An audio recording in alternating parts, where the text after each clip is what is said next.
New Japan held its 53rd anniversary show today, setting up what looks to be an intriguing New Japan Cup. We'll look at today's show, which featured 3 title matches, look ahead to a busy week of Cup action, and we'll also look back at the life of Osamu Nishimura. With Jeremy Finestone, I'm Stephen Conway. This is Speaking of Strong Style.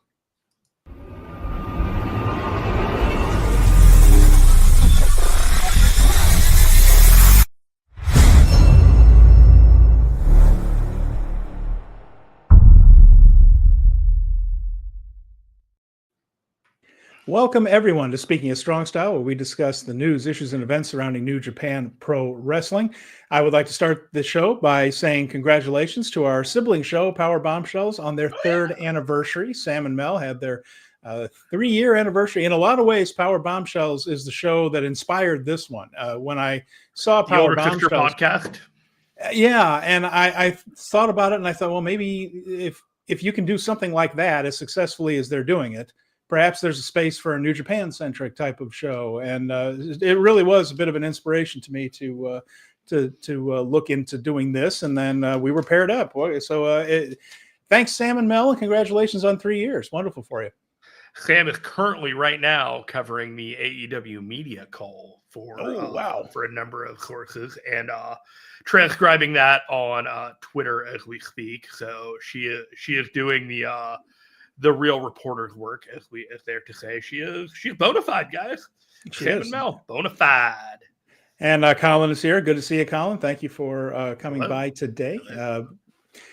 53rd anniversary show, Ota Ward Gymnasium. And before we went on the air, we don't usually talk much about what we're going to talk about on the air, off the air. We like to keep it fresh. But we did mention something. And Jeremy, you brought up the attendance from Ota Ward Gymnasium today, almost full house, 3,335 people. And when I went to Ota Ward Gymnasium for New Year's Dash, which used to be a hot ticket, that show only drew 2,348. It's hard to deny that the Goto effect is strong and staying that way. We had a packed house at Edion Arena and now a much better draw here at Ota Ward Gym. Fans are very into the current IWGP World Heavyweight Champion. Yeah, they like the direction. He kind of felt like transitional, right? He felt like you put the belt on him for a little while, and I still think so. And I don't know, man. You might want to ride this for a while. We'll have to see, but I still have a feeling that it is indeed transitional. But he is definitely doing well, and people are enjoying this story for sure. So, just the idea of placing him front and center right now, like they couldn't be any more obvious of what they're trying to do with him. Well, yeah, and we saw a bit of a thing at the end of this show that really brought it home. Exactly what their plans are, and I'm looking at this thing, just looking at some pages about the Ota Ward gym, and it says its main capacity 4,012. So, really a really good turnout today. It looked when the show started and ELP came out, I kind of looked at the attendance and I was like, it looked like there's a little bit of like thinness in the middle, like the rafters were full, like the cheap seats were full, the ring side was full, but like the stuff in the middle wasn't quite there. And then I was like, oh no, that's not, it's filling up. No, you're right. It's funny because the walls of that place look like bleachers that aren't filled, and so you do see the same thing. So when you see rows and rows of people, and then you see what looks like rows of empty bleachers that are pulled back into the wall a little bit, like back in your old high school gym, a lot of people staggered like mountains, though. Like there were like. That's what that gym is like. That's what the wall is like. So really, they had every bleacher out, and most of them were full for this. Now, when I was there was nobody in the corners, for instance, and the upper parts of Ota Ward were definitely not full. I was straight on. I was looking directly at the hard camera at New Year's Dash, and I was probably 2/3 of the way up in those bleachers that are directly across. And I had all kinds of room, and there were very few people sitting behind me. That wouldn't be the case at this show. And it looks like it went all the way back there. So again, 1,000 more people. What I would say is that, like, later on in the show, there was a match where they went through the crowd. And there was not a whole lot of room for people to move if there was something that they needed to get out of the way from. The place was packed by the time the middle of the show was going. Like, if I thought it was not quite filled up, it was full by the time like that show got underway. And there was not an empty seat to be found among the matches that traversed the crowd. Fernando Zayas is here. Hello, I'm glad you're here. USVA guy is with us, and he mentions something that's interesting. Maria Graciela Zayas is here also. Thank you for showing up, guys. Hi, and everybody. USVA guy says the thing about Oda is they can move seating around to fit different configurations, and that's very true. It's basically a big basketball gym. And that's really kind of its where it is at the heart of things. It's just a local gym. And I mentioned that Oda is not in a big touristy area at all. Like that Oda part of Japan, it's very residential. And I think it's just where they have big basketball tournaments and games for the most part, probably other sports too. But that's it. It's as someone who grew up in Indiana where basketball is God, that reminded me a lot of those large high school gyms where you have thousands of people on a Friday night. And that's what Oda Ward reminded me of. Although it has very few bells and whistles. It's an old gym, of course. It's where they had the very first New Japan show in 1972. It's been around at least that long, and it wasn't brand new then. In that it has no bells and whistles. There just are not a lot of creature comforts in there. It was mostly vending machines and around the concourses, and there are no elaborate concession stands or anything like that. It's a bare bones operation at the Oda Ward Gym. The whole setup there just looked so simple, but everything looked good. You know what I mean? Like it felt like it had Cork and Hall energy tonight, but like just a lot more people there. Mm-hmm. Like it felt like it was a big deal show. And in the past, like I thought the anniversary shows have been good. And I thought this show was good, but I felt like there was a lot that they were setting up for tomorrow, basically, out of this show when it wasn't one of the singles matches that they went for. It's become a go-to arena, though. Oda Ward has. It's New Japan, of course, uses it for Dash. They use it for this, and we have seen Mari Gold use it for a big show. All Japan is having the Champion Carnival finals in Oda Ward. It's a good mid-sized building, isn't it, Jeremy? A 4,000 seater. It's like Korakuen Hall holds. If you don't use the balconies, the standing room only in the balconies, it holds 1,600, depending on how you configure it and all that. And then what do? Well, then you're going to Ryogoku Kokugikan, which is 11,000, and or Budokan Hall, which is even bigger and things. So it's tricky to find a mid-sized arena for when you're doing well, but not packing every building for every show. A 4,000 seater is handy, and more companies are starting to use mid-sized one as they sort of outgrow Korakuen for these big shows. And Fernando mentions that it was very good energy in Oda Ward today, which I think is true, and goes to the fact that there are champions the fans are behind right now and are fired up about, and people that they believe in are in prominent positions, and that's healthy. I think the word that I would use is that the promotion doesn't feel stalled right now. Like they're on track and they're all in direction and they know where they're going. And every angle and every match night clearly had a direction and a plan and a setup, and the right guys were emphasized and the right people just seemed to get the attention, and it all just seemed to click. Well, why don't we talk about this show then? Sure. I think we start at the bottom and just work our way up. It began with a surprise. Of course, we had the open challenge for the IWGP or the New Japan television title. And that was El Phantasmo with issuing an open challenge. It's like whoever comes out, doggone it. And he walked out with Jado, and we waited to hear. And we also had Chris Charlton back on commentary, by the way. Yes, he was. Who immediately started joking when Jado walked out that Jado had accepted the challenge, but that wasn't the case.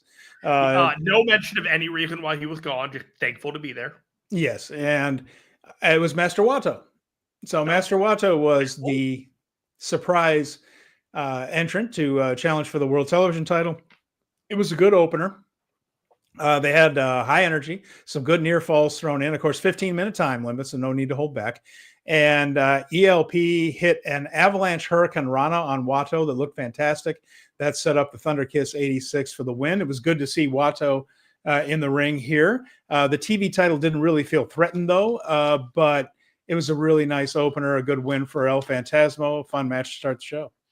Calling out Watto as an open weight challenger was interesting. You know, they got all these guys that they're getting ready for the best of the Super Juniors.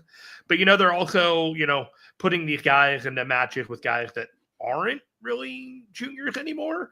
And I think it's interesting. They've done it with Desperado. They're doing it with Hiromu. They're doing it with Watto. And these are singles matches, you know? So I'm liking it. I'm liking what they're doing here.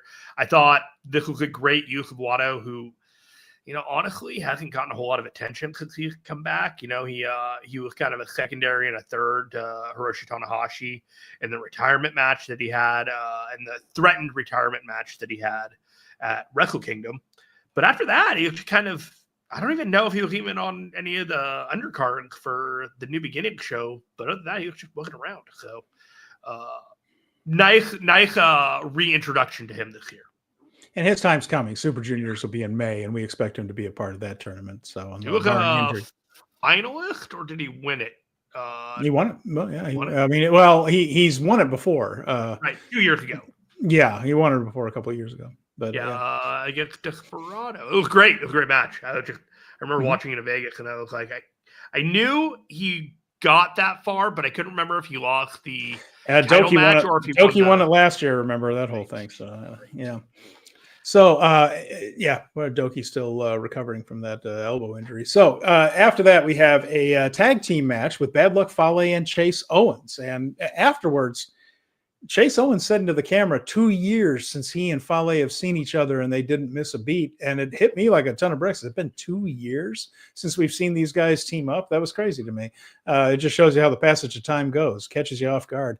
And they faced a moment for me that I knew 2 years had passed. TMDK were their opponents, and that was Hartley Jackson, Ryohei Oiwa. Now, if you know New Japan booking, you knew exactly how this match was going to go. 3 of these 4 men are in the New Japan Cup. One of them is not. Who's going to take the fall, Jeremy? It was Hartley Jackson, the man who is not in the tournament. He succumbed to the big elbow from Bad Luck Fale, and it's too early. L. Hartley. Yeah. It's too early to tip the Rogue Army's hand here. There was no talk about whose side of this War Dogs House of Torture battle they're on. They no comments on that. I haven't seen when I was doing research for the show not long before we went on the air, they had not yet posted backstage comments, and I don't know if it was addressed that. But this was pretty basic and only went 6 minutes, 52 seconds. And Hartley, like I said, isn't in the cup. He takes the fall. It's all about making the folks in the cup look good. And it's just too early to say what the Rogue Army is going to do. That's for another time. So at this point, they're just kind of rolling. It doesn't do it. You got big man beard on him. I don't know about the big beard. I don't know about the big white beard anyway. Grandpa Fale out there. Not the best look. I looked at him and I was like, bro, you look so old. Just old out there. And Chase Owens is doing a lot of work to rehabilitate his image in New Japan. I don't know how far that's going to get him, but it does kind of feel like he's there to do whatever they want him to do. Right. He always has. And I think that's one of the reasons he's had the job so long, is that he probably doesn't cause that front office a whole lot of problems. Whatever you want. For his birthday. Yeah, exactly. And it has to be addressed what these guys think of all this eventually. But I will say this: it would be absolute insanity to me if he beat Ryohei Oiwa in the next couple of days. I just don't see it. Like I did, you know what I mean? Like it's all set up. 100% set up. It's so gross. I'm not saying 100% they will, but this is such a trope of the New Japan Cup to tease a match we all want, but maybe the New Japan Cup isn't when they want to do that match. So they tease it and then don't deliver it to us so they can do it in a bigger stage later. I mean, second round, I guess. Zack Sabre Jr. is facing the winner of Oiwa and Chase Owens. Well, obviously, the one that we are looking forward to would be the interfaction matchup between Oiwa and Saber. The only thing is that can be, if you do it right, a fairly big match. So do you do it in the second round of the cup? You know what I mean? So they might. They might, just to say they have this really good match. That's always possible. Nothing wrong with that. But if they have bigger plans for that match later in some form, like putting them in the same block of the G1, Sure. for instance, then that could be, you could do it just to have the other person win the G1 match. There's options. You could also just kind of tease us with it, like they've done over and over again with Taichi and Zach, for instance. There's so many matches they're not going to deliver on that they're teasing. And, this could just be one of them. And it's Chase Owens in Korakuen Hall who tends to pull off. Remember, Chase Owens cleanly beat Hiroshi Tanahashi in the G1 in Korakuen Hall. There is a history with Chase pulling off these weird upsets in that building. So I'm just saying all the ingredients are there. I get it. I just, what's it going to lead to? Like where does it go with Chase Owens? Is this something that we're really invested in versus the goodwill that the company? Nope. Did we lose you there, Jeremy? Jeremy may have frozen right there. So we'll see if he pops back in here because he looks like he has frozen out. So we're going to move on in this one until we get him back. So after this one was something very basic anyway. It was a 6-man tag team match with Goto, Sanada, and Taiji Ishimori against Taichi, Taka Michinoku, and Yuya Uemura. And this one was a big, fat nothing. And what happened here was a very lame match that not a lot happened in. And then Sanada brought his little cheap guitar into the ring, faked getting hit with it, tossed it to Uemura, and the referee disqualified Uemura. This was not done particularly well. Uemura just kind of looked confused or amused rather than angry about it. It didn't work. It was executed poorly. And once again, my whole thing in this one, the War Dogs win this one by disqualification, but Sanada just seems to be sucking charisma back out of anyone he works with in this. So let's see if we have Jeremy back. Are you here, sir? Hi. On my monitor here, I've got other windows open here so we can operate things like the comment section. No, it's all gone wild. There was a live Jeremy and a frozen one right next to each other there for a while. Yeah, I was on mine too. I was like, this is just going great for me right now. Are we on this one? Is that where we're at? I was just saying that Sanada has reverted to his old form of sucking charisma out of everyone he is working with, because this match was pretty lame, didn't have much going in it, and had a very annoying finish, and really the crowd didn't seem to enjoy it much. He just seems to be a black hole of charisma. Oh, Sanada? Oh, he's great. I love him. The Jeff Jarrett gimmick was really just doing it for me. And it did it for me. Kenzo Sato, watching somebody thinking somebody got belted with an undamaged guitar, and the look on Yuya's face when he's like, "Bro, are you fucking kidding me?" He sold it like unbelievable. I disagree. He looked more amused or annoyed than angry about it. Like Taichi, Taichi reacted correctly are you when it happened to him. I felt like he carried himself like almost like a top guy going, "This is bullshit." And I'll disagree there. I thought his reaction to it I liked. So I didn't at all. I don't think he was appropriately upset about it. He didn't seem that pissed, and it fell really flat to me, and it certainly seemed to with the crowd who. No, I played it. I played it back, just kind of seeing that. That's kind of what I got my takeaway. But hey, this is my big takeaway of it. They did not want to pin Yuya Uemura, but they wanted Sanada to get the heat before their match tomorrow. I think bad tidings for Sanada going into that match tomorrow, and that'll be that. There was a lot of this stuff that we saw in this show that leads you to believe leads you to favor someone tomorrow because they looked silly today. And in North America, we have to kind of worry about that falling into that WWE mindset, because we've seen so much WWE where back in the McMahon days, whoever was laid out in the middle of the ring on the go home show would win on the pay-per-view all the time. And we have to remember that New Japan doesn't quite always do that, but they definitely left some breadcrumbs by leaving some people looking foolish that don't normally look foolish. A lot of non-finishes tonight. Frankly speaking. So they left a lot of interpretation of what you were thinking, but you still had the takeaway of the heel got one over on the babyface, or the babyface and the heel were inconclusive. A lot of those where you still had a vibe about what kind of dynamic they were trying to set up. So you just didn't get clean finishes, and there was a lot of that. Yeah, well, my main point too in this match was that just not a lot happened before the disqualification. It's kind of a boring match. I did kind of look at this, and I was thinking of like, okay, you got the War Dogs, and you got Goto, and you got these guys, and you got Jake Lee still out there, and you got a couple of these others. What's the possibility of a Goto split from the War Dogs? And then they just thing in Goto just creates a brand new faction of assholes over in New Japan. I'm curious to see where it leads to, but I think that's going to be a longer term story. Yes. Up next, we had the first chapter, really, of the War Dogs House of Torture battle, since the whole thing happened with Evil beating down Gabe Kidd. We had Drilla Maloney and Gabe Kidd against Ren Narita and Yoshinobu Kanemaru. Now, Kanemaru and Narita came to the ring like normal, and then suddenly they were jumped by two guys. And did they have masks on? I know they definitely had hoodies on with the hoods up. They had masks too. Yep. Two guys, you didn't know who they were, although we knew who they were. And they beat down Narita and Kanemaru, and then they take the masks off to show that it is indeed Drilla Maloney and Gabe Kidd jumping them from behind, out House of Torturing the House of Torture. And this one then spilled immediately to the floor. They fought all over the building. This is before the match started.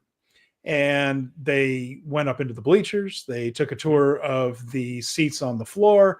They went all over Ota Ward, with the War Dogs getting the best of it, beating him down. It was pretty well done, I thought, and the fans liked it. I think they were really into these things, especially when they started barking. The fans were barking right back at them, so that's over. But that's a good sign. We talked about this. That there's no question the War Dogs are going to be the baby faces in this feud, and we got a very clear picture of that, and that's definitely the intention here. Narita and Kanemaru were finally tossed back into the ring while they were in bad shape. Referee rang the bell to start the match. Then they rolled right back outside.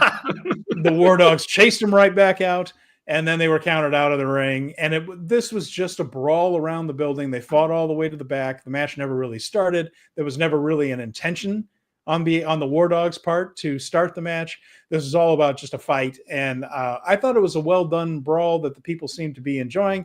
And it was exactly what this should have been right now, which is to just show if there's a 2-on-2 situation, the War Dogs should come out on top. But with House of Torture, it never stays even.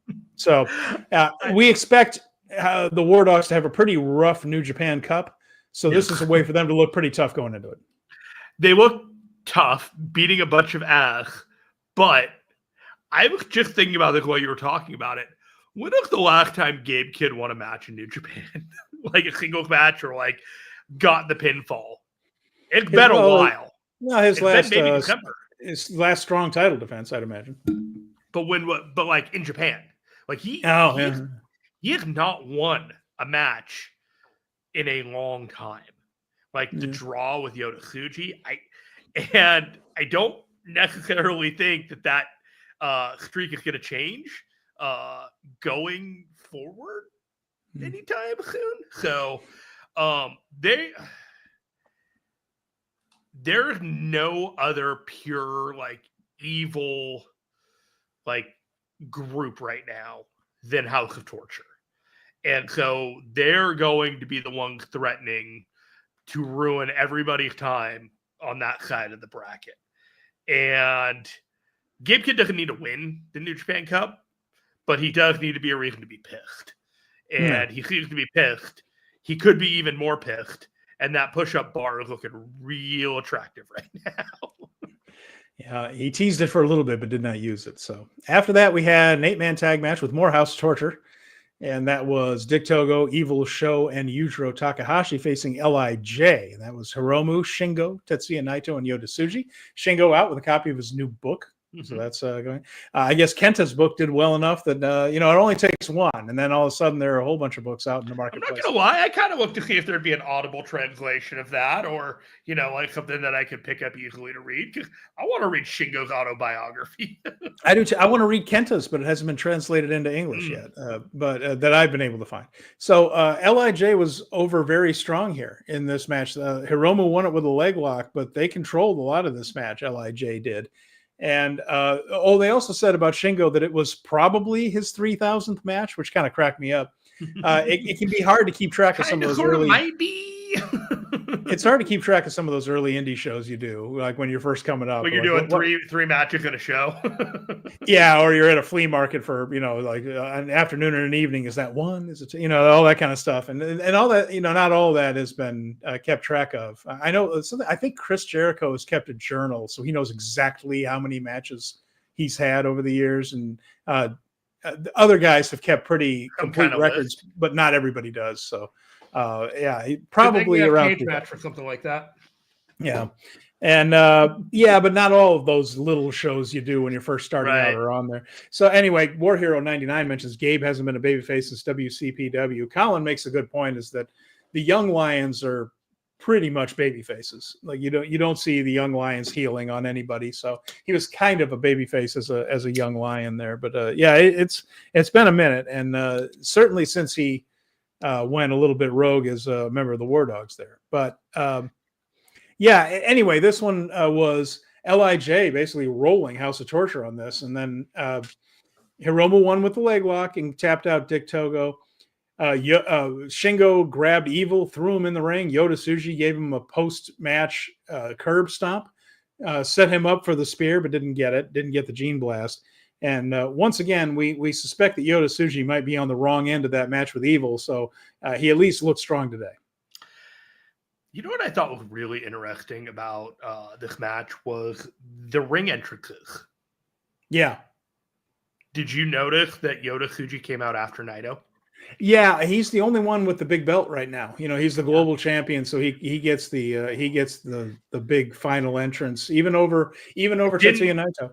It didn't feel wrong. Like it just Yota Tsuji is just feels on the rise.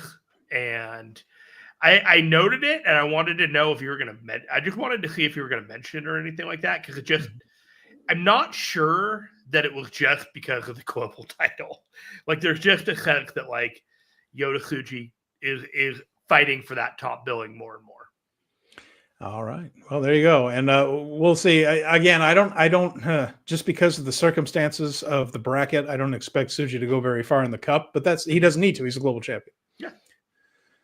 Then, so at this point, we'd seen some tag matches in the middle, a really good brawl, but most of the tag matches have been a little bit lame. We saw a good opener and not particularly great tag stuff in the middle. And this goes back to something I was talking about Scott Edwards about.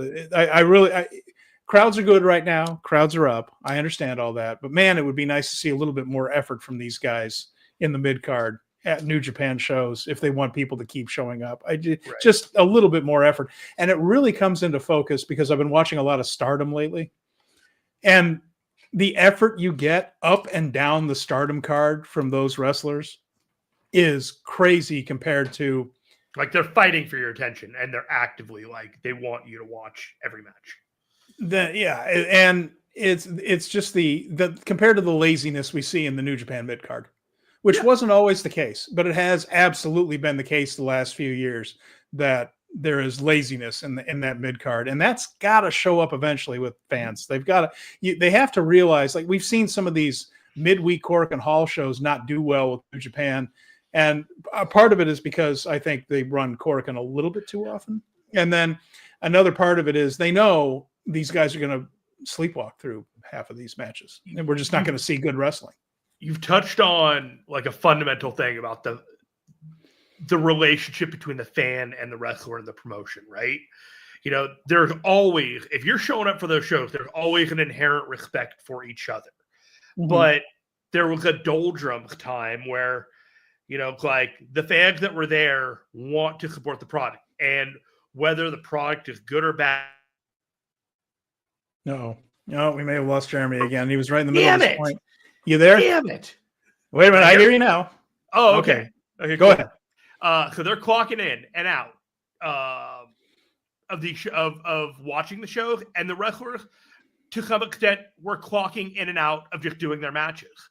You know, like we famously were talking about whether we were getting Okada or Nokada in some of these tag matches going into his big shows before he left for AEW. You know, sometimes we'll watch Naito wear the T-shirt and just do like the mid-card matches. These were the big stars, and they're coming in and doing like the obligatory, like what they are expected to do and nothing more. And that's what I say by the clock in and clock out. Now you have the relationship where both the wrestlers are passionate about what they're doing and the audience is passionate about like I'm talking about like the guys that are leading the charge. You got Goto. Oh, okay. You know what I mean? Like you've got these guys like Desperado and Goto and Yoda Tsuji who are like going out there and like they're trying to make their impact and they're trying to make their statement. And the audience is feeding off of this. And they also know it's Tanahashi's thing. And Tanahashi, you know, like hell of a match for him. We'll get to that at some point after this. But the whole relationship is symbiotic in a good way, where the audience is buzzing off of the New Beginnings directions that we've got. This is, you know, the first show after the big show that feels like changed a whole landscape of stuff going into the Cup, which is going to be freaking 10 days with 2 days off full of cards that we got to watch with 2 or 3 like very consequential matches. And it's just kind of like there's every reason for the relationship to be blossoming between the fans and the promotion and the wrestlers, because they're all invested into something bigger than what they've been watching up to this point for the last couple of years. Yeah, and I hope some of the guys pick it up a little bit, because when the main eventers get lazy in the mid card, when they're in the mid card, all that does is it tells everybody else on the card, I can do this too. Mm-hmm. And that's a main event guy, and he's half-assing it, so I don't have to work hard. And it does infect the rest of the locker room with that stuff. That becomes cultural. And what you see in Stardom, what brought it up to me a while ago, was when they had the 2 Cork and Hall shows where Jeff Cobb and El Phantasmo wrestled for the TV title. There were 2 nights of Cork and Hall. I watched a small show from Stardom in front of 250 people, 300 people. The opening match on that card was, I think it was either a trios match or 8-woman tag. The opening match on that card was better than anything I saw except the main events at Cork and Hall. And I just thought that shouldn't be happening. And then up and down that card, if you are lazy, even at a small show and start, you stick out like a sore thumb, and not the kind you want to stick out. I mean, it really shows up if you aren't at your best at a Stardom show.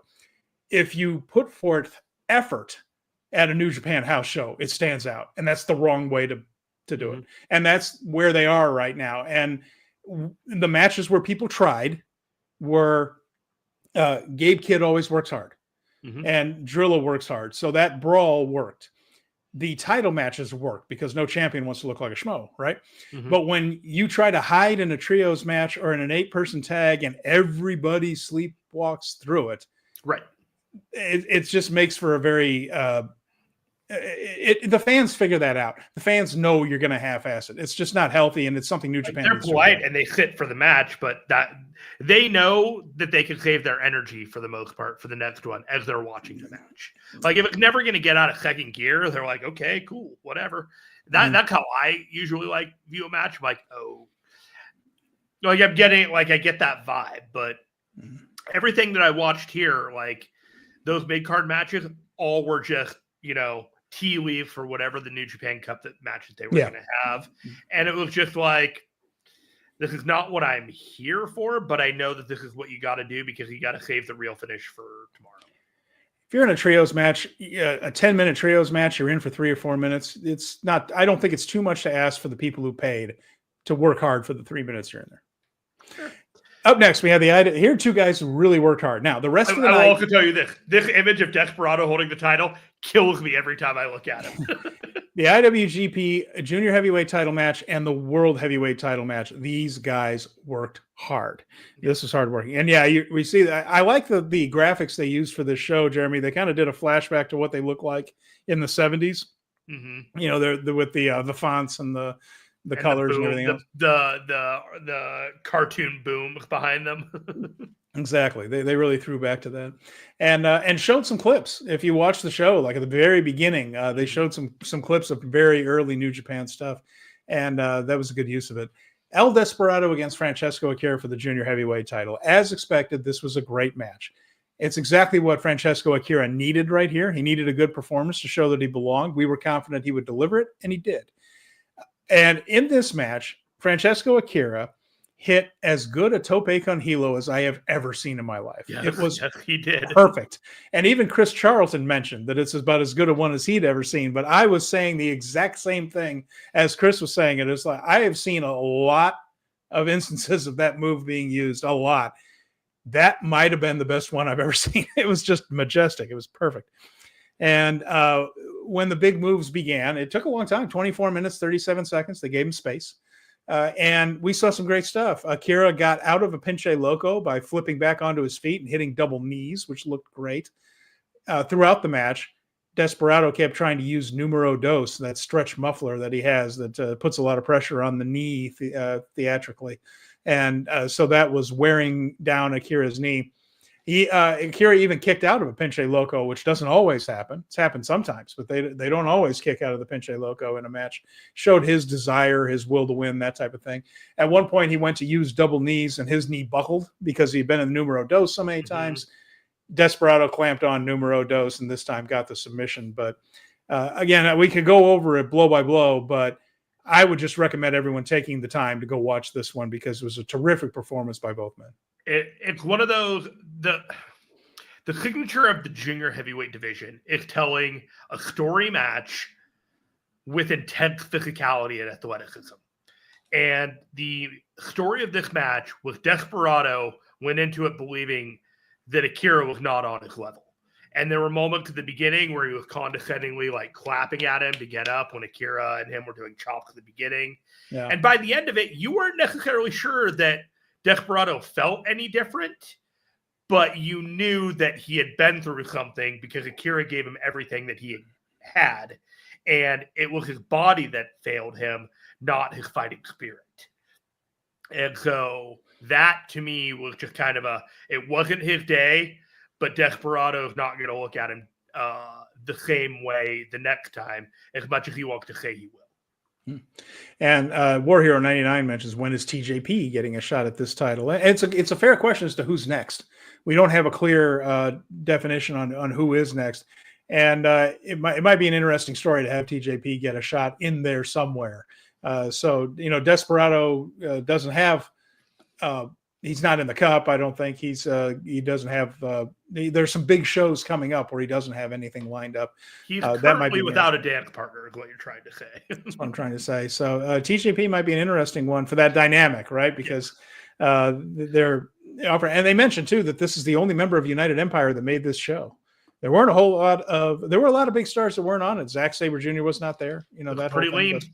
It was a lean one, but I will say hell of a good match. If there was a title match that I'd like to see TJP in, I don't really think it would be the junior title. I'd like to see him.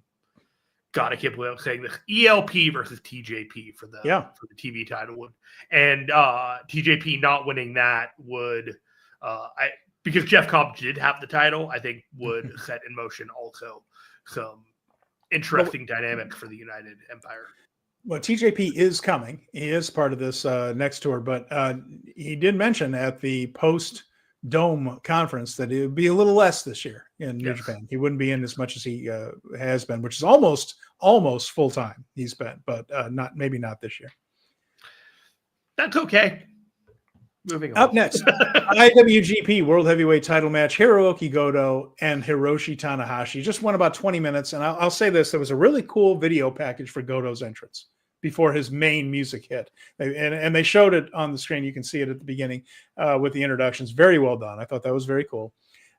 Him throughout the years, so to speak, and some of his near misses before the final triumph that we saw at New Beginning. We got the good Tanahashi today. And we did. He worked very hard. His knees, he was having a better knee day than usual, allowed him to do a little more. But more importantly, I think you could tell he knew that this is allegedly his final challenge. But you could tell he wanted to try hard for Goto here, that this was important to him to make a good match. To cement the man. And Tanahashi is really smart, of course. We know that as a worker. He knows that he can't do as deep a squat for the cloverleaf as he used to. A cloverleaf is a move he's used very successfully against Goto and others. He won the Intercontinental title by getting Tetsuya Naito to quit in a cloverleaf, that type of thing. So knowing he can't do that deep squat anymore because his knees just won't allow him, he builds to it. So he stands up straight, he plays to the crowd, then for a few seconds, he sinks down deep into it, and it gets a pop. Like, oh, he just turned up the heat on that move, on this submission move. And then within a few seconds, Goto, because he's in this deeper version of it, is even more desperate to get to the ropes, so he doesn't have to stay in that squat for very long. He only has to do it for a few seconds. I thought that was genius. I thought, and then I thought that was a really smart way of working around the guy's knees. Mixed chants throughout. There were people that were on Tanahashi's side here, people that were on Goto's side, and probably most people were on both guys' side here. We got the big moves, Aces High, Shoten Kai, and all that. Ended with a GTR. Goto ended up going over clean, held on to his title. Goto is very durable, and he's a workhorse. He has had a few injuries, but not very many. Mm-hmm. And he has held up very well over the years. Tana was there for it. Just a nice effort. Is it an all-time classic? It's not. Tanahashi's body won't allow that. But this is a much better version of Tanahashi than we have seen lately. He stepped up big for his friend Goto and put him over hard. And we'll get to the post-match stuff in a minute. But this was good to see, wasn't it, Jeremy? Good for the soul to see these guys working hard and doing well. The match started and I was like, oh, Tana's going. Like, you know what I mean? Like, like, good, awesome. Like, you knew that this was going to be important. And you knew that, like, they've announced that he was going to have one last match in the United States in Chicago. And this might not be his last, like, shot at the IWGP title, but it kind of should be. You know what I mean? Like, you could do something where, like, you tease it for the Tokyo Dome, like title or nothing. I don't know. This felt like the way to close the book on this particular part, and you sunset the rest of Tanahashi with focusing on his career. I will tell you this, though. If they're ever going to do a highlight reel of Tanahashi in his later years, they're pulling so much from this match. Oh, my God. Like, it was just enough where, like, the crowd's cheering, and there's a full building, and it feels like the main event. And it's just, this is what you pull, like, the reel from. Like, there aren't a whole lot of matches with this kind of ambiance and setting that you can, like, cut something for Tanahashi, you know, when all said and done, and just show what he looked like if he was good, like, as he's good, you know, when he has these good performances at the end of his career. Because they're not, like, I'm happy when we get to see a good Tanahashi. We're going to get only a handful of these kind of matches for the rest of the year. Takeshita's going to pull something great out of him. He's not going to be in the G1. You know, there's going to be a few. And then once we get to September, October, the pace of it, the story will be in the, like, we're in the end game come September and October. And whatever that story is going to be, we're creeping to that. So this was nice. And this was close stuff. Close. After the match, Tanahashi called out the members of Chaos and Hantai, brought them all into the ring, quite a few. Even when they weren't on the card, they were here in their tracksuits. And essentially, he brought Hantai in the ring, Chaos in the ring, and asked Goto to take over and lead them all forward. It wasn't necessarily a complete official merger, but it definitely felt like that's what they were implying, that Tanahashi has, in his own way, turned over Hantai to Goto along with Chaos and said, this is yours. You're driving the bus now. Go for it. Again, really putting Goto over strong. Goto seems like he has the shoulders to carry it. And then Goto said a few words to Yuji Nagata, who was at ringside. Of course, Nagata was the first one to kind of challenge him after he won the title in Osaka, and he will be next at some point, but before Sakura Genesis. It's going to happen pretty soon because they were talking about the upcoming title matches. Yuji Nagata is going to get one. So that has to happen before Sakura Genesis because the winner of the New Japan Cup meets the champion at Sakura Genesis. They could do it at the Cup final. They might. Yeah, they absolutely could. Then you have the Windy City Riot on April 11th. There will be just a short time after that will be a match where the IWGP title will be on the line regardless of who the champion is.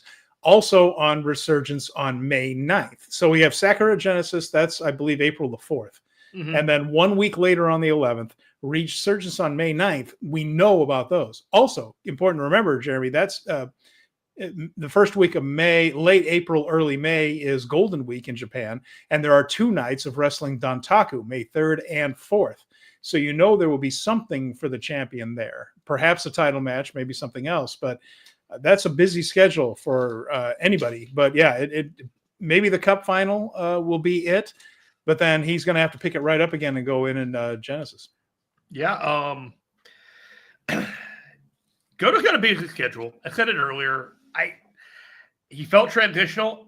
I don't know how long you keep the belt on him for, but as long as the crowds keep showing up for him in these title matches, keep that iron strike hot. You know, he's doing business. There's clearly the Goto Revolution vibe is real, and it blows me away because I think if we had done this 2 years ago and Ishii was healthy enough to do a run like this, the crowd, there would have been a very similar reaction and even like a groundswell of American like side reaction. Like if you had done Ishii instead of Sonata, it wouldn't have worked for Naito and the story that they were doing there. But if you had given Ishii a run instead of Sonata like 2 years ago, I wonder what state like New Japan business would be in now.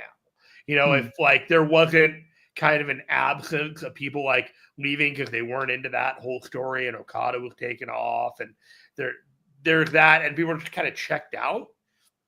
And if they had gone in a different direction, and this is all hindsight of 2020.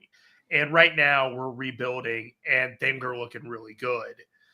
But I think Goto is the manifestation of something that, you know, for many years, the old guy, that one guy that they like bridesmaid but never the bride, finally gets that run. And the loyal, like the guy that never left. And Goto checks all the boxes. Yeah, I think there's also still a chance this is a fairly short-term thing for him. I do too. A couple of feel-good ones. I am more on the page that this is a short-term thing, but every show that this dude is like drawing like box office. Oh, I know. It's just like, yeah. Sometimes you change plans. there has to be some discussion, right? You'd be crazy not to at least have that discussion in the meeting, right? You got to talk about it. Yeah. It's just, that's all I'm saying, man. Warrior 99 says maybe MJF and Adam Page are coming for Goto. Maybe so. Who knows? They need a couple of opponents for North America, but we'll see what they come up with for that. But so that was the show today, the anniversary show. New Japan Cups begins tomorrow. Now, before we go into what is coming up this week, we wanted to get to the anniversary show because it's current, it's topical, it has to do with New Japan storylines. But there was a show also last Friday that really wasn't, but it was a lot of fun. Korakuen Hall, the last night of Fantasticamania took place at Korakuen Hall. And in this one, we did see a lot of the CMLL guys, of course, and some special singles matches at the end. And I thought both nights of Fantasticamania that aired on NJPW World were a lot of fun, Jeremy. Just some overall impressions from you on the tour this year? I liked the brief. Like, they didn't overload it with the undercard matches that didn't matter. You know, you got a little bit of everybody, and then you got a lot of the good stuff. And these singles matches that they threw at us that second night, let's see here, the Barbario and Hechicero, the Soberano and Mascara. Soberano and then Mystico and Averno. Yeah. These were great. These were absolutely these were fun matches that you do not need to go out of your way to see. You know, like all the hardcore, like I watch everything are going to tell you that these are amazing matches. And they are. But they also don't matter. You know, like you can watch Mystico in a main event in CMLL, and he's doing this every fucking Friday.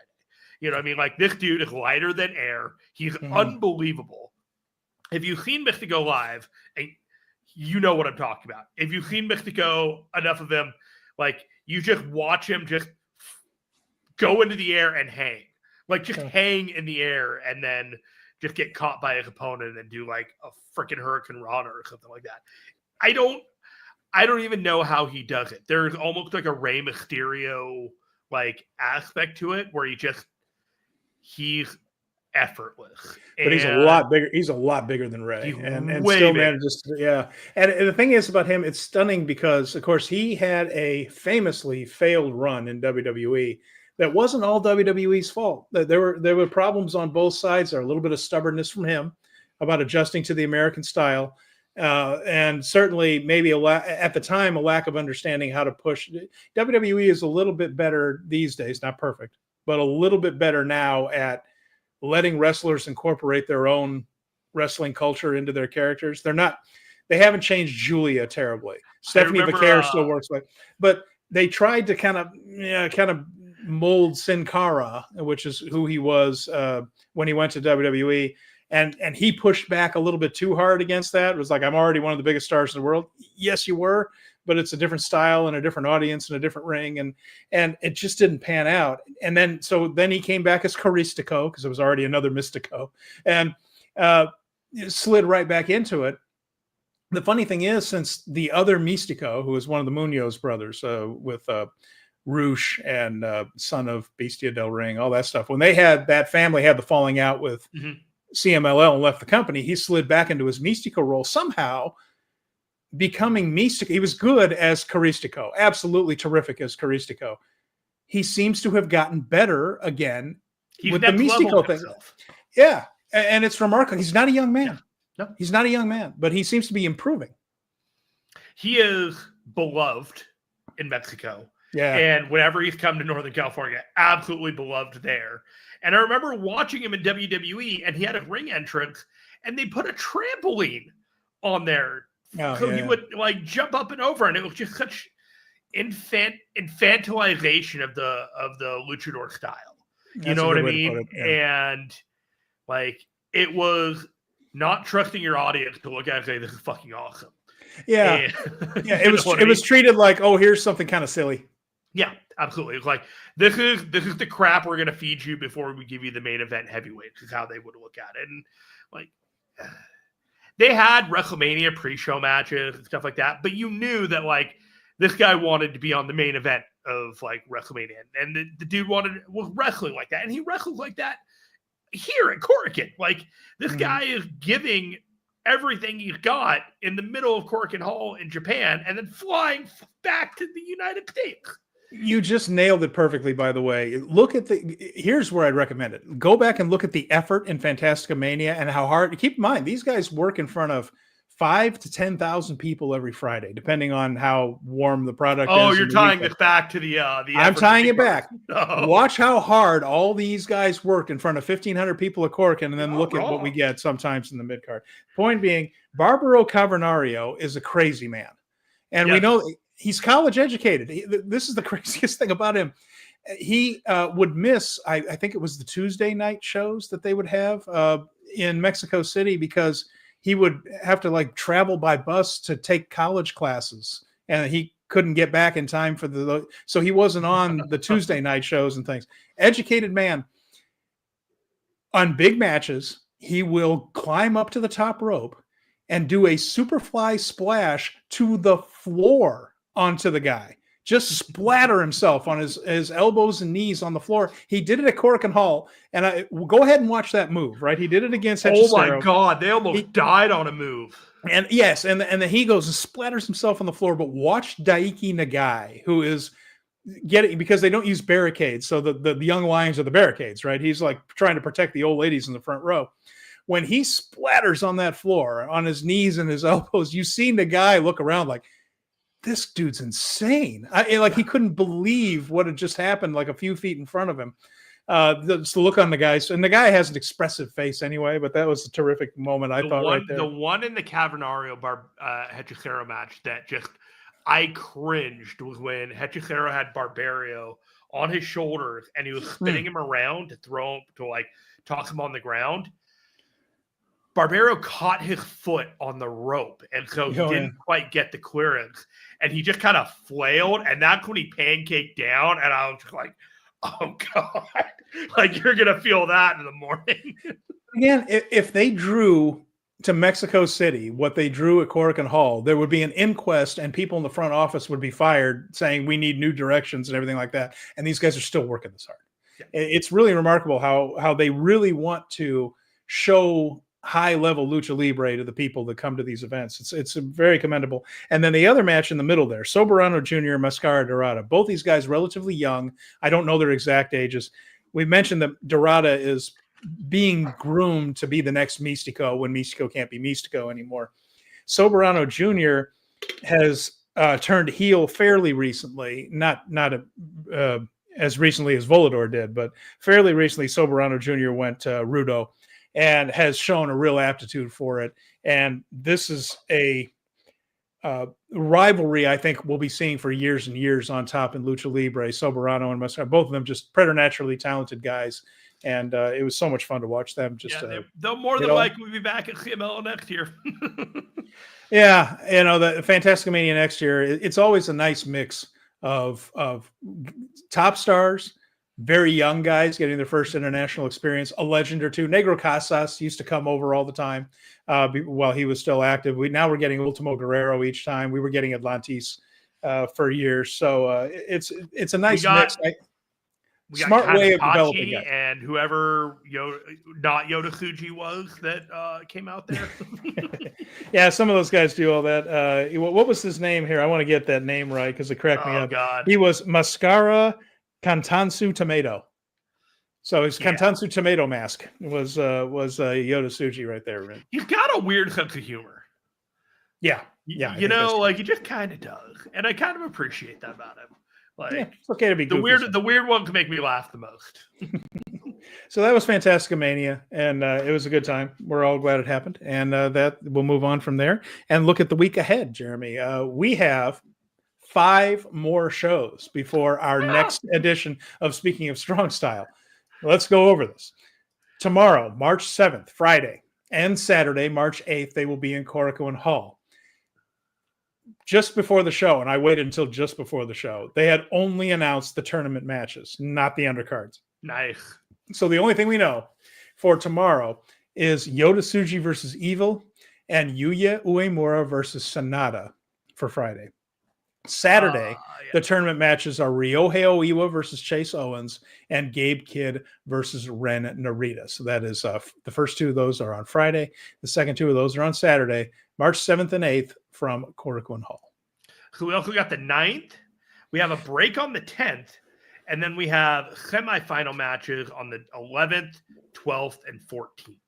Well, the next second round, not semifinal. So Sunday and Hyogo. They're in Hyogo on Sunday, and that's going to be Oleg versus Fale. We'll get El Phantasmo versus Great Okan, which is an interesting one. Tomohiro Ishii versus Drilla Maloney. Okay. And then one with all kinds of subtext to it, which is Callum Newman and Tetsuya Naito. That's in Hyogo on Sunday. And then Tuesday, so we have Friday, Saturday, Sunday. Monday is off. Tuesday, they are in Okayama, Tuesday, March 11th. And this is when the wrestlers with the buys begin to enter the tournament. So after Sunday, we will have had all the first round openers. And this will be Finlay versus the winner of Evil versus Tsuji. Yoshihashi versus the winner of Uemura and Sonata. Mm-hmm. Zack Sabre Jr. versus the winner of Oiwa and Owens. We move on Wednesday, March 12th in Ehime. And that is Taichi versus the winner of Kid and Narita. And the one that I am most anticipating, Jeremy, is Wednesday in Ehime. It is the winner of El Phantasmo and Great Okan against whatever Shota Umino is now. And that'll be the first time we see him, right? I think. Well, we don't know. We don't know any of the undercards for any of these, so we don't know if he's going to be in a trios tag or a preview tag at all. We don't know. I don't think he will. There's no point in. I agree with you. I think the first time we see Shota, it should be for this match. I think that's how it should be. I don't know if it will be, but that's what it should be.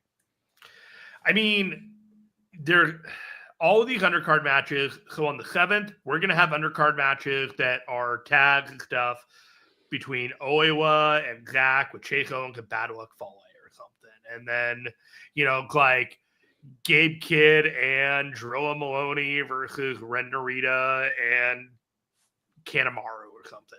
Those are the things that we're going to get because they're going to be buoyed by the matches on the top of the card.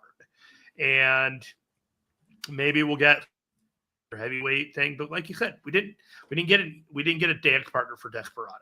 And all the other titles minus Takeshita are in play in this thing. So we're just going to get the landscape kind of redefined as a basis of this New Japan Cup. And that's totally fine. I am totally okay with that. Do you remember who we picked to win in our bracket last week? Oh, well, I think we were thinking that it could be, I think Shingo Takagi was a thought, right? Yes, I put you down for Shingo Takagi, and that is the official bracket choice. Okay. Do you feel comfortable with that going into it? Not even a little bit, but I feel more comfortable. I feel more comfortable with Shingo than I do any other scenario that I've rolled over in my mind so far. Yeah. So our final 4 would be Yuya Uemura, Zack Sabre Jr., Shota Umino, and Shingo Takagi. The final would be Yuya and Shingo, and the winner is Shingo. Could happen. Let's roll the dice and brag a little bit. But before we get to that, here are some statistics from Chris Samsa about the final picks of what people did. Okay. So what do we have here? This is interesting. So David Finlay, every single person picked David Finlay to advance to the second round. Because of the bye. Yeah, which is funny. I just got a kick out of that. But 2/3 of the people picked him to go to the quarterfinals. And he is the odds-on favorite to win the tournament. Jeremy, you and I think he's bowing out pretty early. So what do you make of this? I think there are a lot of people that just see David Finlay and he's the safe pick. There's absolutely a possibility that this guy wins the whole thing. It is. And we just go into that direction. But there's a lot of hints based off of what happened at New Beginning that says that David Finlay might not even win a match in the New Japan Cup, let alone win the whole thing. It was really dependent against Evil versus Yota Tsuji. Both guys are someone that have potential or have beaten David Finlay in the past. And so the confidence factor there is really, really strong to have him win the whole thing. Yeah, and the funny thing is, too, if we're wrong about this, that when we thought that Evil starting this war with the War Dogs, it would, from a narrative sense, make more sense for him to win the first round, the first battle with Finlay, right? The first time the two leaders clash, that it should go to the heel just to keep the story going, right? And we thought that Evil. I keep looking at this bracket, Jeremy. If we are wrong and they have Finlay beat Evil, then I think he probably will win the whole cup. Right. It's like it's like that. I think Evil's by the time 1,000%. Yeah, I think by the time we come back next week, we're gonna know. We're gonna know. We're gonna feel either like prognosticators or fools, and that's okay. We usually do feel like prognosticators or fools. Often both at the same time. Often at the same time. So, the semifinals are very interesting. In the final 4, like 55% think he's advancing to the semifinals. That is not the biggest percentage. It's not, is it? No. Oh, look at that. No, Shingo Takagi is actually 72%. It's on 72% of the brackets to get out of his quadrant. If there was an upset special for Shingo Takagi, who is it? Let me look at the bracket again. That's a fair question. I don't have the bracket in front of me. I think Bolton Oleg might be an upset special. Yeah, again, it gets to the point where also you want to sell tickets, and that's I don't know. I understand, and that's why Shingo's probably there, and there's a lot of confidence in there.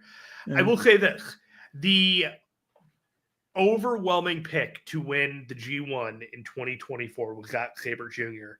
And the majority of people participating in Chris Sampson's Sport of Pro Wrestling prediction contest had that correctly predicted because there was a lot of rumor.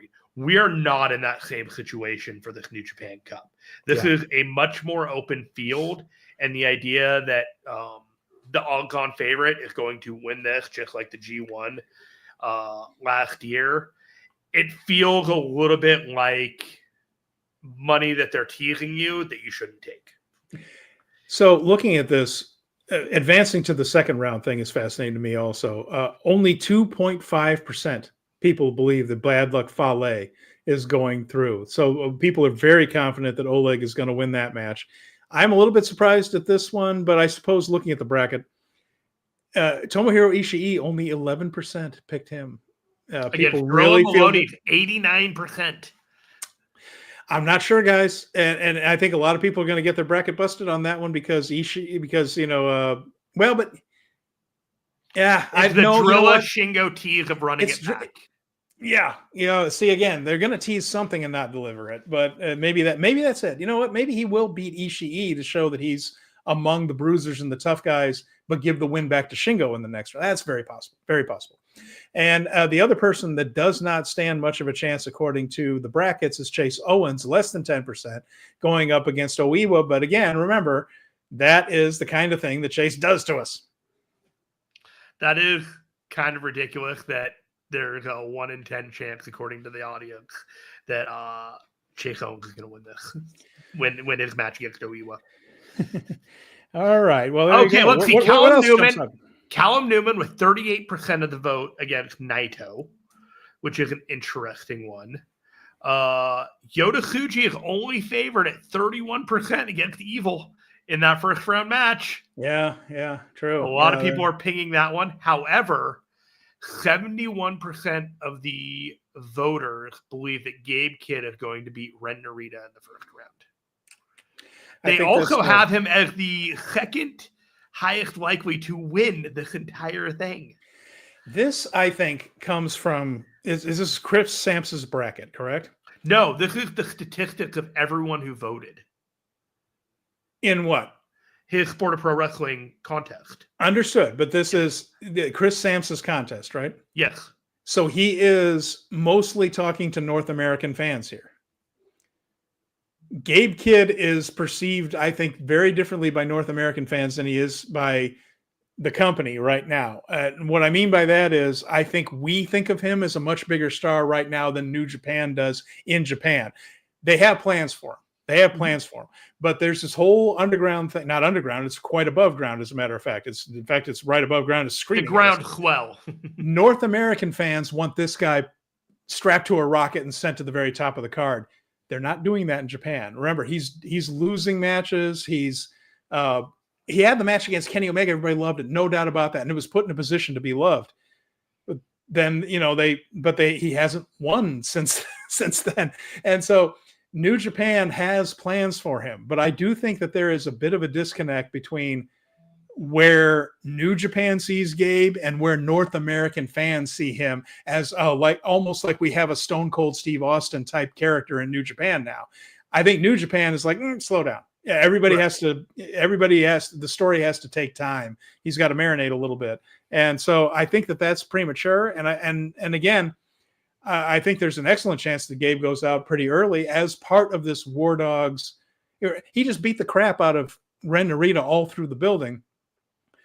It's not impossible, but it's a little strange if he just mows through him and then beats him in this tournament, right? I mean, it seems like that push-up bar is going to get wrapped around somebody's head. We have a babyface champion right now, and the only two pure heels that feel even viable to make it to the Final Four on one side of the bracket are Evil and Ren Narita. Gabe Kidd isn't really a face right now, or isn't really a heel right now. Chase Owens, no, I'm sorry, that's not happening. I don't mean to be rude. He might get one match. We won't get two. He might get there, but if you look down the rest of that side, it's like you don't really think Sonata is going to be the cup guy. You know, it's like that's Right. not where he's at right now. And so, unless you're just going to have full-on baby faces, which baby face is going to be the one challenging Goto at Sakura Genesis, you're going to need the drama of some like guys that you don't want to see challenge for the title while seeing the guys that you do want to challenge for the title. Like that's a better dynamic than 4 guys that you want to see. You still have to have the drama of when you get down to it, oh no, this guy I really don't want to win could win. And that's something that, you know, they can introduce into this tournament at any point. I like that Shota Umino is favored to beat the winner of ELP and Goto Khan by a 2-1 margin. That's interesting. But Goto Khan is a 3-2 option to beat ELP. So a lot of people are not considering ELP to go very far in this tournament because they see the Goto Khan running it back with Shota Umino for whatever reason, which makes sense. But they may not do that at all. They might save that for down the line. No, you're right. You're right. They might. Where I go with that one is I think this might be a thing where Okan walks out to the ring strutting, just thinking, oh, I get the guy who I broke last time. I broke this guy. He crawled out of here back to young lion status. I've got this. I am into the next round. And then something comes out of that dressing room that upends the whole, that pulls the rug out from under him is how I can kind of see that perhaps going. Or it's a more if Shota is beaten down and back to young lion status in a way where his spirit is broken, that's still more interesting against Okan than it is against ELP. Bolton Oleg being a 97.5% victory over the 2.5% Fale still just makes me laugh. Right, but if you were in a survivor poll, like in those NFL survivor polls where you have to pick one game and I wouldn't put money on it. Nope. This is actually the one that I might pick for that. It's like I really don't think they're going to have Oleg lose here. I really don't think. I don't think so either. But I might be wrong, but I don't feel that whole corner of the cup bracketing is. I do not feel good about it at all. Okay, all right. You know, it's like it could be Shingo.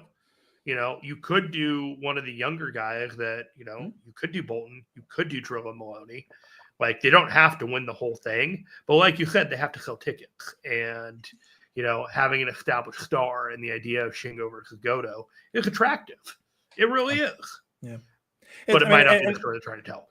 And it would be a terrific match. It would be it would be a great match. And that's what you want, too, is you also want a good match in there. So, yeah, should be interesting. I'm excited about this cup. I'm more excited about this cup than I usually am about the New Japan Cup.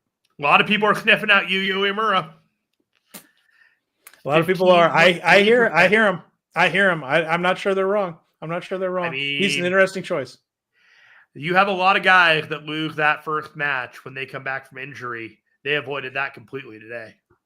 Yep. That does give you pause, doesn't it? Because they do that. My ears were ringing when I saw it. Like the Jack Nicholson meme when he's in the Devils. Like, yeah, have him lose, but don't take a pin. Yeah. There you have it. So a lot going on, a lot of that to watch. And Colin mentions it. The next sumo tournament begins on Saturday. We have a new Yokozuna, Hoshoryu. And I'm excited about it. And Colin, got to tell you this. I have booked my next trip to Japan, and it is during the May Sumo Basho. So I might be able to slip into Ryogoku Kokugikan and catch some Grand Sumo again. I did in 2019, and I had a blast. I might try to slip in there and see some of the May Basho if I can. I'll let you know if it turns out that way. There's a couple of things that are already in the books. I bought tickets to the All Japan Champion Carnival tournament on May 6th at Korakuen Hall, which will give me a bit of a milestone, Jeremy, and my girlfriend as well. I bet Ginger is probably the only person in her circle of friends who will have seen a night of the G1 tournament, a night of the N1 tournament for Noah, and a night of the Champion Carnival for All Japan. We're getting all 3 of the major singles tournaments checked off the list with this trip, which I'm pretty excited. Colin hates me now. Well, there you have it. Right. Fair enough. Right, but I'm excited about that. I'm going to try to see a few other things while I'm there, but I'll be there about 2 weeks. All right. I'm really happy for you that you get to go back to Japan. I'm still working on going for Wrestle Kingdom this next year. But my F4W job apparently for Vegas is solidified. I'm going to Vegas for WrestleMania weekend. And then that'll be pretty exciting. And speaking of F4W, I guess that I will be on the F4W YouTube on Sunday night recapping the Revolution show with John LaRocca and Garrett Gonzalez, because we are not going to be doing the Boom, which is the Fight Game Media AEW show. Kevin Neely can't make it. So they're bringing me on there, so I get to, keep my AEW pay-per-view streak recap alive. And then I get to plug the show. So maybe we have new listeners next week when I get that F4W extra plug to talk about New Japan Cup. Yeah, it'll be exciting. And, we're going to be covering a lot of things here. This show covers, I think, more big shows live than anybody else. Are you planning on seeing any of the ancillary events around WrestleMania, some of these other promotions? I have debated Stardom, but I think I have obligations during the Stardom show on Friday. I want to go to the Dragon's Gate show on that'd be a good Friday night. I need to get my tickets for that. I've been kind of lagging on that. Other than that, I'm not going to NXT. I'm not spending the money for WWE shows. I'm going to be hanging out with some people and watching the shows off-site, but it's going to be a lot of fun no matter what, just hanging out with good people and the Fight Game Media crew that'll be out there. I'm pretty excited. Also, Powerbomb Show, Sunday morning. Don't forget to check them out. They have their 3rd year and 1 show anniversary. Yeah, that was this past week, and then they'll be back this weekend. So I wanted to say a few words before we go about the passing of Osamu Nishimura. And this is somebody that Nishimura was a terrific talent, and he came up through the New Japan dojo.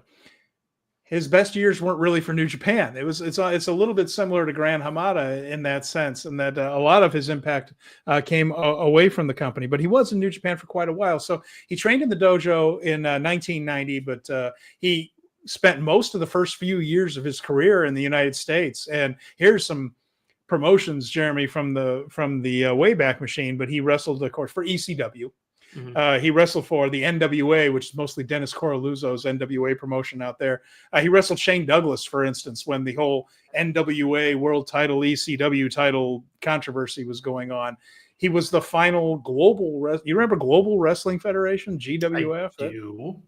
He was the last light heavyweight champion for the GWF before it went out of business.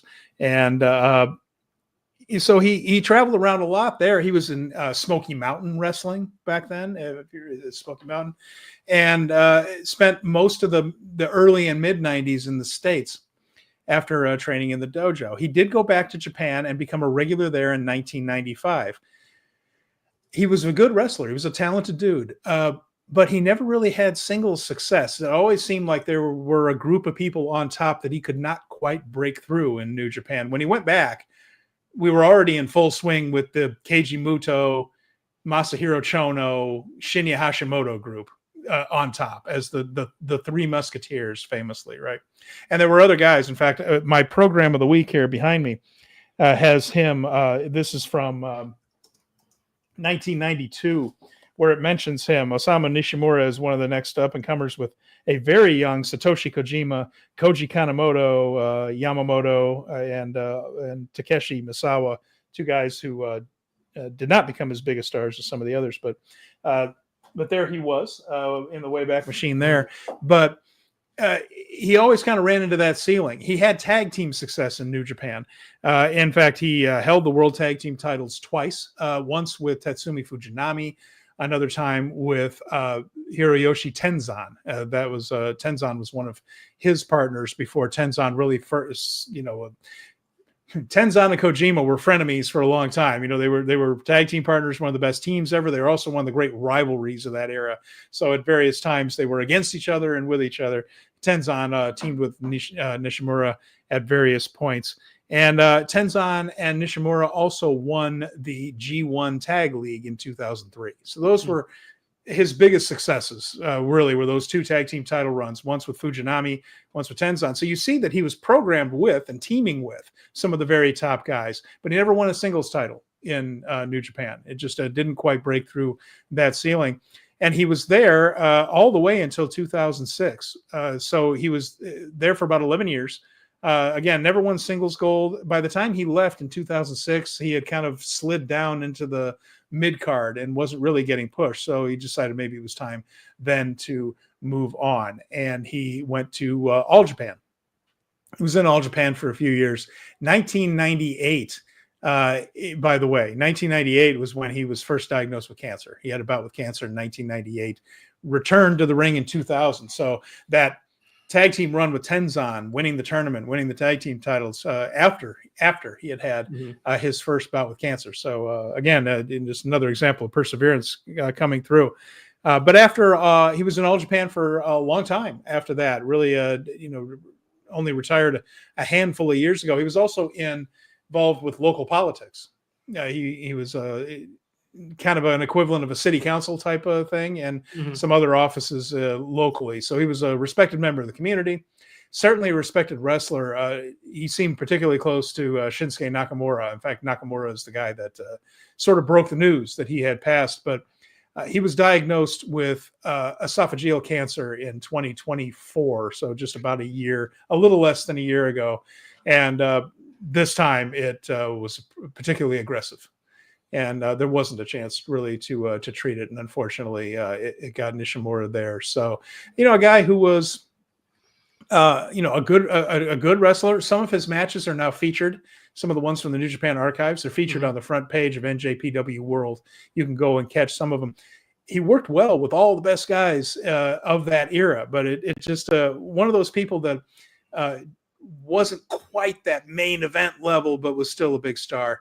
And a steady hand for a very long time. And those matches are pretty good. If you go and watch them, they're available on that front page of NJPW World. When something like this happens, they tend to put some of their classics down in that little bar there, so you can see a few of them. I would recommend you go ahead and do that if you have a few minutes and take a look at Osamu Nishimura. So somebody that helped a lot of American promotions, was a good representative of Japanese wrestling, and seems to have helped some of the younger generation. Nakamura certainly considered him somebody very important to him, and we all know how influential Nakamura has been. So that kind of domino effect goes on. But Osamu Nishimura passed away this past week. Way too young, too. I don't have his age directly in front of me. I don't think he was even 53. What was that? 53. Jeez, that's way too young to go. But cancer's a bastard, and it unfortunately got him right there. So, it was a nice gesture from WWE. A lot of people want to shit on WWE for a number of things, and you can give them their fair share of crap, and certainly. Whatever. They changed their booking plans for Friday night for Nakamura because he was supposed to have a match with LA Knight. And the news broke, and they changed all the booking plans. They freed up Nakamura so Nakamura could go leave and go to Japan and do all these things. And they did a number of U.S. title matches to get a qualifier, which got LA Knight right back to being the number one contender that he was before all this news broke. So there was a mystifying element as to why that WWE had done this, but it was because of Nakamura's brother not brother relationship with Nishimura that was very important to him, and WWE accommodated Nakamura doing what he needed to do in that situation, even as he was holding a title. So fair play, tip of the cap, did the right thing there. A couple of other notes that we've had, Bushiroad related, I suppose. We talked a little bit last week about the big angle that Stardom ran with the loser leaves Stardom match. A little bit controversial the way they did it. Did you see anything about this, Jeremy? I've heard about it, but no. Walk me through the Tam Nakano freelancer story. So Saya Kamatani won the loser leaves Stardom match with Tam Nakano, as we expected, and she remains the red belt champion. As Tam was leaving the ringside area, Saya Kamatani got on the microphone, shot her mouth off a little bit. Tam runs back into the ring. Challenges were issued. So you would think, well, the story's over. She has to leave Stardom. Not so fast, my friend. As it turns out, and we smelled an angle, right? Because Stardom put this match, just this match, free on their YouTube page, separate from Stardom World. So you didn't have to pay to watch the main event of this show, which just screams that this is a setup for something else, right? I mean, why would you do that? And what it turns out was Saya Kamatani said, I will give you another shot at the red belt with this caveat, this stipulation. It is a loser retires immediately match for Yokohama, their big show, All-Star Dream Queendom in Yokohama in April. So the idea for this is one of two things are going to happen. Either Tam Nakano still has to leave Stardom, and they're getting around this by saying she is a freelancer until the Yokohama show. So she will be appearing on Stardom shows, but she is a freelancer. She's off the roster page right now. She's not a member of Cosmic Angels, according to the Stardom website. And they're saying that if Tam wins, she still has to leave Stardom, but she leaves as the red belt champion and a freelancer. All right? Yeah, stay with me on this. If Saya Kamatani wins, then she remains the red belt champion, and Tam has to retire completely. So no going to Marigold, no leaving Stardom and going to another company. Done wrestling. The loser of this match, apparently, is done wrestling forever that day right there. That's it. That's how they raised the stakes for the Yokohama Budokan show. And a lot of people are supposing that this is Tam walking away, and that the run up to this will kind of be her goodbye tour a little bit. Colin here mentioned that he believes that Tam is going to win, get the red belt back, and they will have to come up with a way for Saya Kamatani to return and get around the stipulation. Who knows? But sometimes the most obvious answer is the answer. There you have it. And so we'll be interested to see where that goes. He also mentions that Marvelous, Colin mentions the Marvelous promotion, which is coming to Las Vegas, and they'll be there when you're there, Jeremy. They might be working with Marigold. So one of their Marvelous, yeah. And I think Pro Wrestling Diana is there also. Oh yeah, there you go. You got the big your Marvel shirt. The Marvelous referee has been working Marigold shows, and the roster showed up on the show on the 20th of February. So that might be another alliance going on in Joshi wrestling between Stardom has a lot of this stuff sewn up because they work with Sendai Girls a lot. They work with Pro Wrestling Wave and Oz Academy sometimes even shows up on some of the New Blood shows and things. So Marigold might be looking for a bit of a foothold maybe with other promotions to feed into it. They kind of took over and absorbed Actress Girls, which was another promotion. So it's yeah. And and Colin says it's just something inside me that thinks Tam is winning her third title again. I don't really. We've been hearing rumors of Tam's demise for years. We've been hearing rumors of Tam's demise for a very long time. So we'll see if this is it. I just know wrestling booking. I don't know Stardom, but wrestling booking does apply to Stardom. Often does. Yeah. Although I got to say that this is Taro Okada's booking. This is the guy that took over after Rossi and after a very rough start, a real rough start. I would say that since the 5-star Grand Prix last year, which is the Stardom G1, things have been much stronger. The 5-star Grand Prix wasn't a great showing for his booking, I don't think. Since then, I think things have gotten better. And so I am curious to see where they go with this. If this is indeed Tamu walking away, I mean, we don't know how old Tam is exactly. We think she's in her mid 30s, maybe late 30s. Also, I don't know if you saw this, Jeremy. Mina Shirakawa is on the cover of Pro Wrestling Illustrated magazine this month. Good for her. They're doing a Japan issue. And if you want to sell magazines, big old photo of Mina Shirakawa ain't a bad way to do it. So there it is. Yep. Big old anime eyes. People love them. That's very true. Yeah, there's it's the eyes. That's what it is. Take it home, Stephen. With that in mind, we're going to wrap it up from here. Of course, next week, very busy show.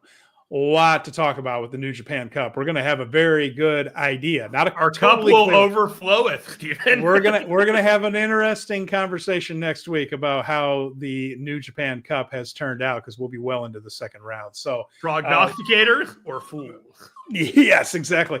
And Colin asked if I seen the Cinderella lineup. Yes, I have. I'm also intrigued by that. We'll see how that's their young wrestler tournament coming up. We will go over all that New Japan Cup talk. We'll have all of it. 5, count them, 5 shows between now and the next one. So the schedule was light for a while. It is light no more. And if you look at some of these tournaments and tours coming up, it's not going to be light for a good while. I'm looking forward to it. So for Jeremy Finestone, I'm Stephen Conway. This has been Speaking of Strong Style, and we will talk to you again